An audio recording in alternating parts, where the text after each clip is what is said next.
The Department of the Environment is investigating the discovery of what is called, quote, a clandestine oil refinery on the outskirts of Belmopan.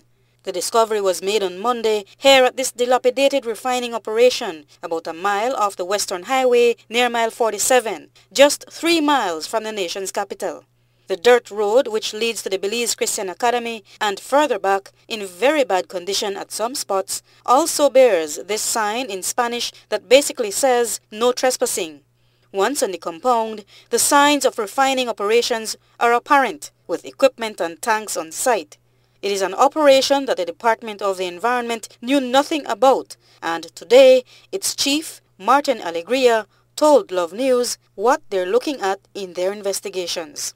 From the briefing I have gotten by my technicians or my officers is that it's a one-man show, small operation, trying to, and has been refining some of the crude, small amounts in order to produce at least diesel. If you go to the Environmental Act, for example, and the regulations they are under, it says that the EIA regs, for example, it has refining as under Schedule 1. That they must go through an environmental impact assessment. And the whole issue about how big it is, the volumes being produced, is addressed in the terms of reference of those studies that needs to be done. But inevitably it does call for one such, and hasn't been done in this case.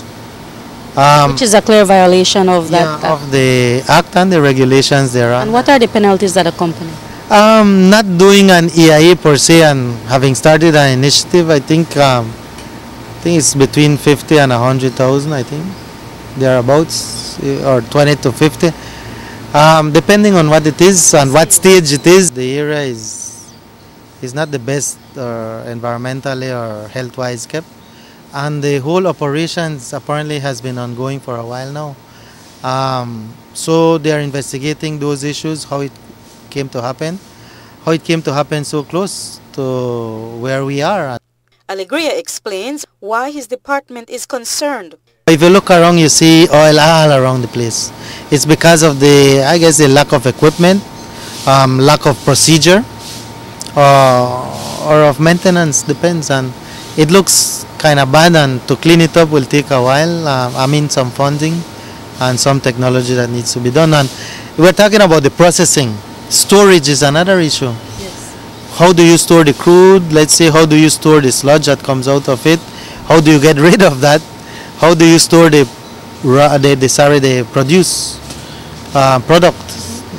At the end of the day, diesel or gasoline. How do you store it? Those are issues. How do you transport it? I'm just mentioning few of the things that needs to be addressed, let's say, in a EIA process before you undertake it. So try to plan accordingly and wisely, no? But we are investigating. The operation is not a large-scale one, but its environmental effects could be major. And that is why Alegria says his department is also looking at ways of holding the local petroleum provider to bear when it sells its product locally. I know that the provider at this stage sells internationally 90-something% of its product, and locally the rest. Now this gives us, the Department of the Environment, something to think about. Where is the local sales, quote unquote, going to? Secondly, what is being done with this? Is it for a particular purpose? How much? I think some of it, grossly we have it, but not who and where it's going and what it's being used for. Those are things I think that might not fall under strictly the purview of the environmental legislation, but it's something that we need to address. We wanted to address the issue firsthand, at least for the news, when we got there today. But there was no one we could talk to, as the only person who we were told operates the refinery, a Cuban, is in police custody because he is said to be in Belize illegally.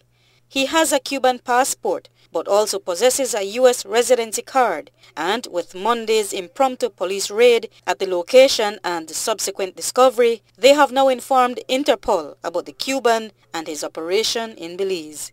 Marian Ali for Love News.